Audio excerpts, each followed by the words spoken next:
make good money, but I still feel broke. I don't understand where it all goes. It feels like as soon as I receive it, poof, it's gone. Does this sound familiar? I work with so many mompreneurs who make good money, six figures, and yet they have no idea where it went. Why? Because they're not tracking their finances, they're not paying attention to it. They're not giving every dollar a job before it even comes in. All businesses need two things: a business plan and a financial plan. If you're not sure where your money is going, then I'm inviting you to join my school community, The Smell of Money, where we dive into exactly where your money is going and we start to look at how you think and react to the money that you're receiving and paying out so that money flows in all ways, always. Join today. The link is in the comments.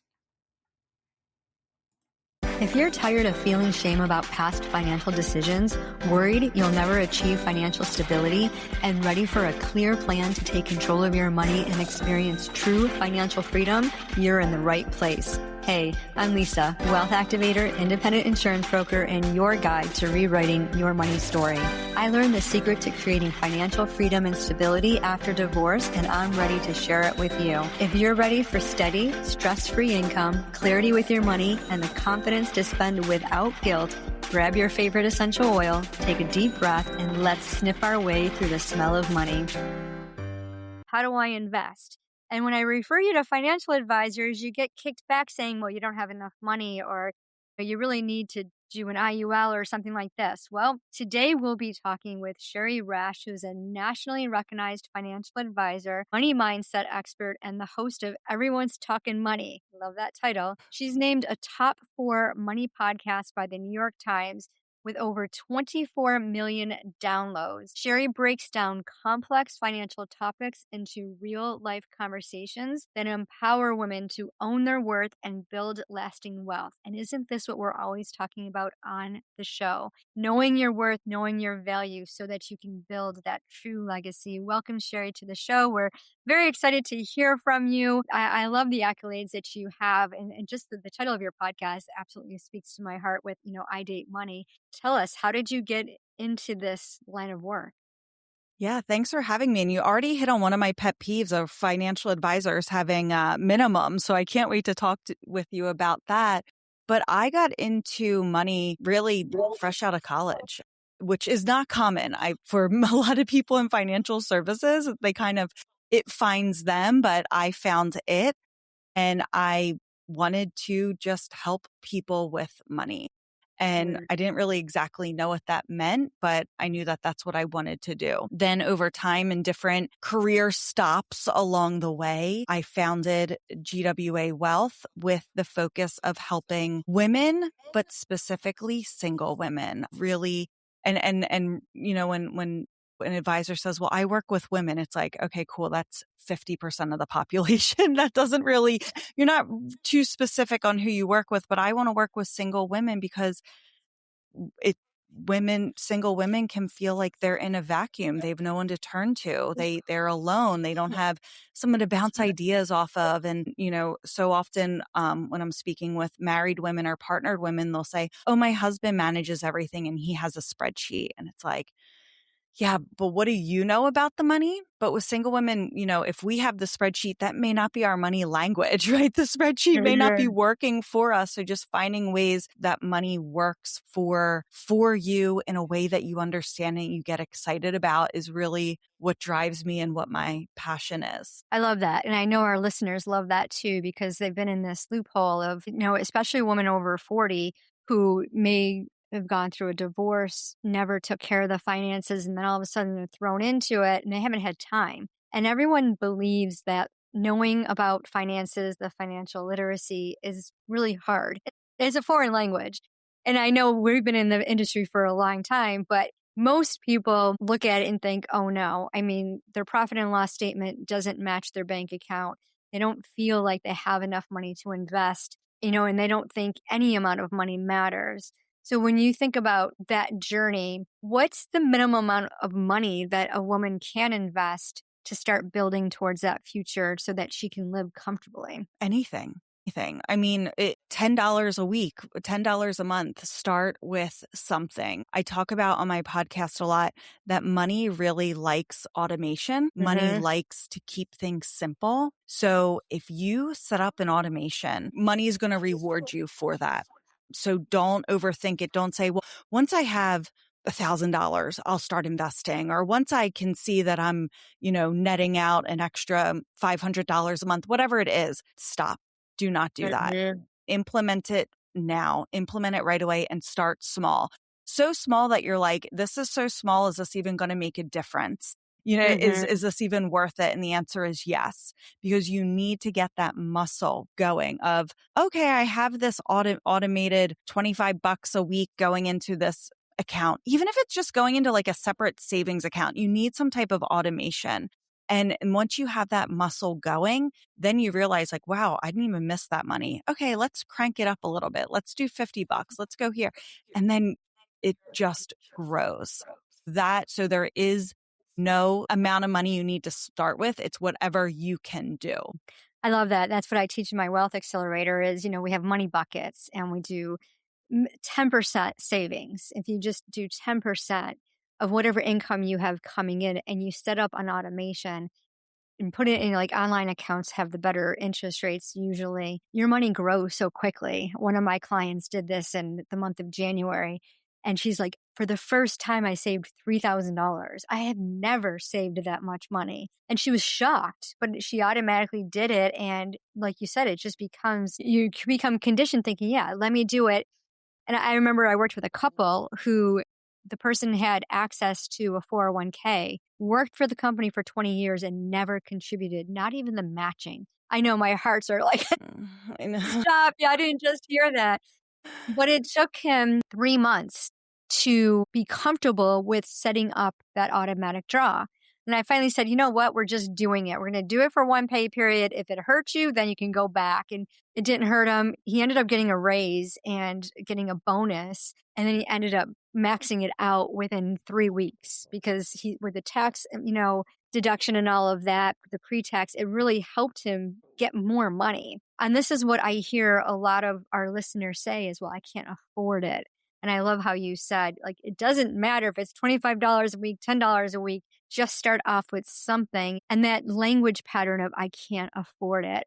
How do you address that with your clients? What does afford really mean? Like we use all of these words, like I can't afford it, or that's expensive, or I'm never going to have wealth or rich or all this stuff. Like, what do these words even mean? And when I'm working with my clients and especially on the show, we work through like those words, like that junk, that stuff we hold on to that makes us feel like we can't do this money thing. And I like to look at the data. Like all of this stuff is just data. So if you say, well, I can't afford it. Okay, let's look at the numbers. Let's look at money in versus money out. Where is your money going? And if, you're correct in that the exact amount of money coming in is the exact amount of money that's going out, now we need to find opportunity. Where people may beat themselves up or get stuck is if that is the case, that the money out matches the money in,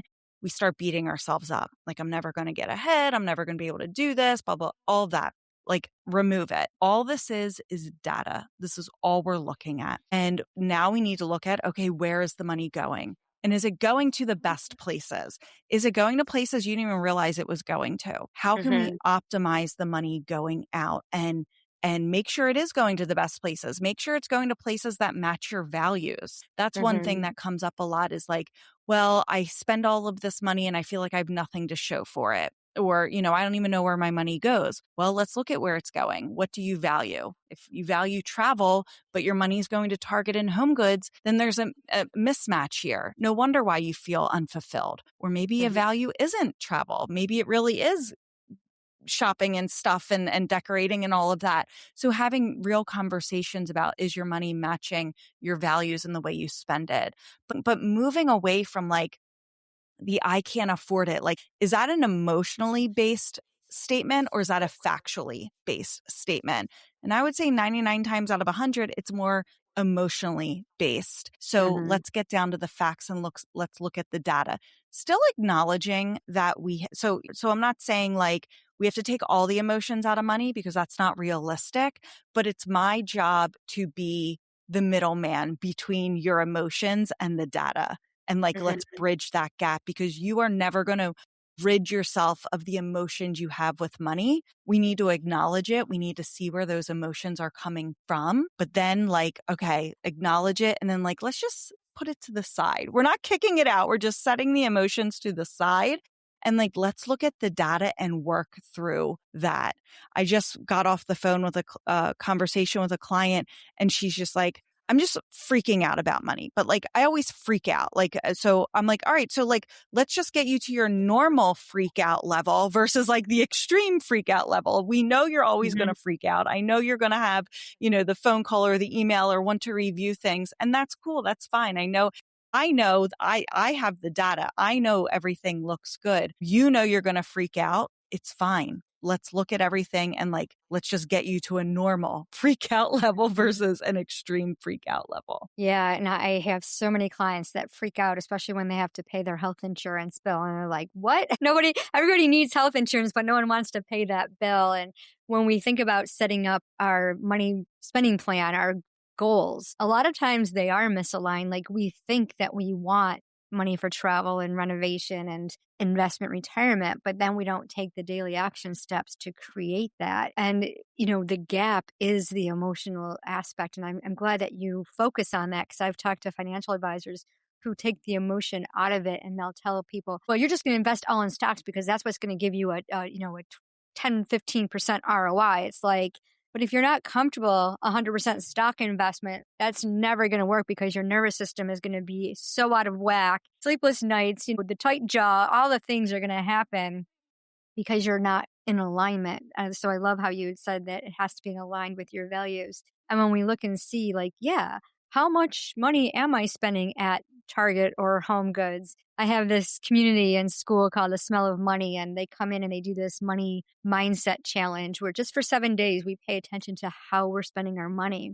And then we hop on a call once a week and we use aromatherapy to help regulate those emotions. And we look at, okay, you said you wanted your money to go here, but how many times are you on Amazon throughout the day clicking? And if you think about adding up all those purchases, you can very easily have $100 a month to invest. So when you look at somebody, like say they're a single person, they're 40 years old, they have nothing set for retirement, and their goal is to retire, say at 62. How would you just give us an example of how you would help them? Yeah. So if that's the goal, retirement is the goal, right? We need to see where is their money going because we need to start saving, right? I mean, that's the bottom line. We need to start saving for retirement. One thing to look at and for your listeners to think about is when we think about retirement, we think of like, pre-tax 401ks or SEPs or all of that, right? Most of that money we have not yet paid taxes on. We like it because it reduces our taxable income because we don't like paying money to the government, right? Who does? We like it because it reduces our taxable income right now. But what it does is it creates a big IOU to the government in the future. So I'm sure you've talked about on episodes Roth IRAs or 401ks.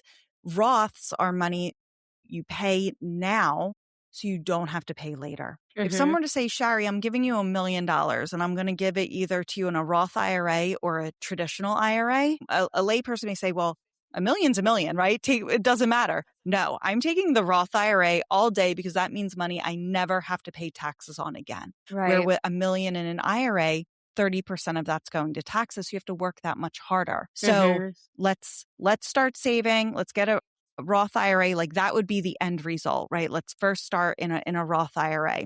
But we have to see where the money's going. To your point of if we have all of these little expenses, these little dollars out going, all of that adds up. So we need to look at what's coming in, what's going out, where can we make changes to the what's going out.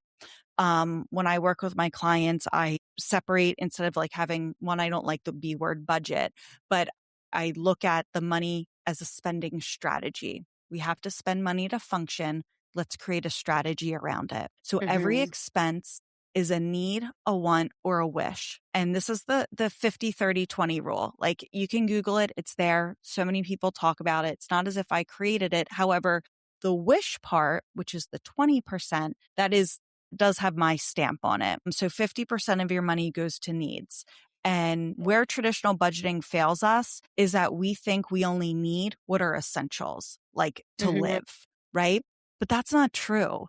That's what makes us feel restricted. Like, if you're telling me I have to get rid of Netflix, I'm not going to be happy. Like, there goes any quality of life I have, because that's all I Right. watch. So that is a need. But so what are your needs? What do you need to do? Do you need to get, your hair done every 8 weeks? Do you need to have a massage twice a year because your body just feels better and you can perform better? So what are those needs? Stuff that, like, if everything was taken away from you, you still feel like a human, like you still feel good. Yeah. Like, I still feel those are your needs. And that should be about 50% of your income, your take home income. Your wants are the stuff that makes life better. So push came to shove, I could live without it. If I'm an entrepreneur and I have a lean month, I can go without my wants.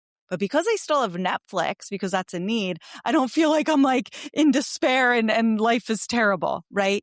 But the wants are the stuff I can live without. Hallmark Plus during the holiday season, that's a want. I can watch all my cheesy Christmas movies, but I have them on Netflix, but the Hallmark on Prime gives me a little bit extra, right? I can get rid of that if I need to. And then the wishes. Wishes are stuff that increases your net worth, whether it's reducing debt or saving for whatever reason, saving for an emergency fund, saving for retirement, whatever it is. So ideally, 20% of your income goes to your wishes. That's not going to happen overnight. We need to work our way there. But when you look at your expenses and you see, like, man, I spend a lot on wants, that's room for improvement. Now we're using the data to find ways of, like, okay, all of this stuff is wants, meaning you are admitting you could live without it if push came to shove. Well, now we're pushing and now we're pushing and shoving. So let's make a choice. What can we live without? What can we peel away to start saving?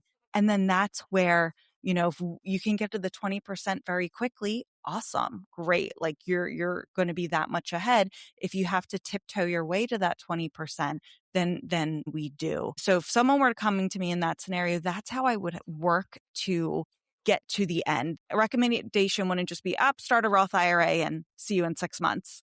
We have to figure out how to get there. And I think that's where a lot of traditional financial advising fails us, because we just give the answer and then you're expected to figure out how to get yourself there, but no one coaches you, because frankly, the advisors are not paid on the coaching. They're paid on the investment. Yeah, and I definitely see a big gap in that. And I'm glad that you're filling that need, because so many people get confused. And it's like, yeah, on paper, it looks great. I could do this. But in reality, they're shaking in their shoes thinking, oh my goodness, how am I ever going to live? But we always talk about the Parkinson law, like, whatever time you give yourself, that's what you'll do. If you say you're going to do something, you figure out a way to do it. I know at 22, I filed for bankruptcy with $32,000 worth of debt. And I thought, oh my goodness, I never would be able to pay that off. And I was a bankruptcy paralegal at the time, so I knew better. But I stood in front of the judge, and the judge was like, okay, you're too young to be here. You need to promise me that you'll learn everything about finances. So I did. Stayed debt free. And then this emotional thing happened at 40, racked up $100,000 worth of debt, hid it from my spouse. And I thought, okay, I know how to budget money. I hate that word too. I know I had everything on auto spend. I had 30% going into investment and savings. I had all my bills covered. I had my fixed expenses. Everything was set. And I had this beautiful spending plan, but I felt empty. And I was working full-time, overtime, 3 part-time side gigs to pay off this debt. It was all on 0% credit cards. So I had like this love-hate relationship with 0% credit cards. And I thought, what is wrong with me? Why can't I just get this down and not have this urge to spend this money? And I was doing good things with it. I was, remodeling my house, going on vacation, buying cars for myself and my kids. So it wasn't like I was just blowing it at the store. But what really, when I sat down, I literally hired a coach that worked on my nervous system using art to go back to childhood to go through and say, okay, this is the need. And I felt so insignificant and that I was always raising the bar, like I'm not good enough.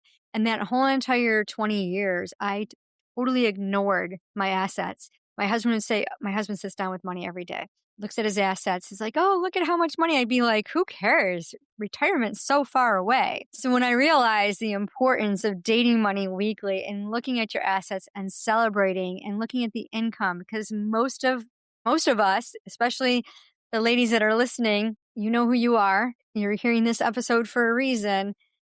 There's never enough. And regardless of how much money you have, you don't pay attention to it. You don't know how much money you have. Therefore, there's never enough. And my question is, well, what's enough? So what helps us regulate our nervous system when we're working with a financial advisor to help us get to that point where like, yeah, I can comfortably do this? Is it seeing the numbers in your experience, or is it just taking that action? I have a money archetype quiz, and one of the archetypes is the gambler. Is it like just acting like the gambler and saying, okay, I'm going to throw the dice and see what happens? I think that's a good question. I think it's whatever works for you. Because every person's different. Every money personality is different. So there may be, I when I work with clients, I can see the like the relief when I explain something to them and they understand it. Like, okay, right. So that sometimes helps, or they just know, well, Shari has my back and Shari's doing what's best for me. Like that's a relief. Or I know I have this stuff on autopilot. That makes me feel confident. You mentioned before of, getting the recommendation and then you're clenched and you don't feel good about it, just feeling good about what you're doing. So I think there's so many different like light bulbs, if you will, that can go off for different people that just makes them comfortable.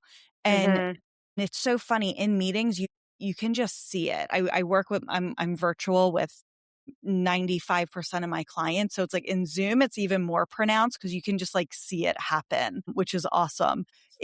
But being able to explain what you're doing to someone else, like that's a big light bulb moment of like, hey, I was talking to my friend about you and I was able to like explain what we're doing. And this is awesome. Like that means I understand it. There's so many different awesome moments like that someone can experience when their money just comes together. But I'm with you. I love the money date where you just quickly go look at everything, celebrate your wins. I think that is so important because if you don't, it just gets out of control. Things can get out of control. And if you keep awareness of your money, everything's fixable. It's when you stick your head in the sand and let it go for a long time. That's where it's going to take a little bit more work to fix it and undo it. And even then it still can be undone. It just might hurt a little bit more. I tell my clients, like, you really can't screw things up. Like, just keep an eye on it. Let's do it. Let's try things. And we can't screw it up. We can always undo whatever is done. Yeah, and giving yourself grace. I had a client that we were working on paying down her debt, and she had set up her money buckets to save, and she earmarked it in emergency savings and made a list of what she was going to use it for. But then she wanted to go to Disney and took all the money out, all the money that she had saved in her little buckets, and went to Disney. And never said anything. Went on the trip, came back. We had our call and we were going over her finances. And she's like, yeah, so much shame and embarrassment, but at the same time, excitement because she celebrated. She had a fantastic time. I'm like, well, give yourself grace. You obviously earmarked your emergency savings for vacation. So give yourself grace and let's reevaluate those goals. So knowing that anything that we do that's different than what we set out our intentions, it's forgivable and we can work that and do it. And then just really ask ourselves, is this really what I want to do? I always say life is too short to be stressing about, retiring as a multimillionaire. If that's something you strive for, that's awesome. But why? What's the significance of being a multimillionaire at when do you want to retire? Is it 62, 65, 67? Maybe it's 75. I don't know. But then when you have multi-million dollars at 75, what's the purpose of having all that money? Are you going to enjoy it? Are you traveling? Like, what is your intention? What's that magic number for you? And knowing that. So I love how you help ladies, especially single ladies, get to that point with their money and really get into knowing that number and having that strategy. That's so beautiful. So tell us, what's the best way for our audience to connect with you and start to work with you? Yeah. My firm is called GWA Wealth. So you can learn more about me at gwawealth.com. If you want another financial podcast to listen to, Everyone's Talking Money, Talkin. I put out 2 episodes a week that mix, again, the personal finance advice, but also the emotional stuff.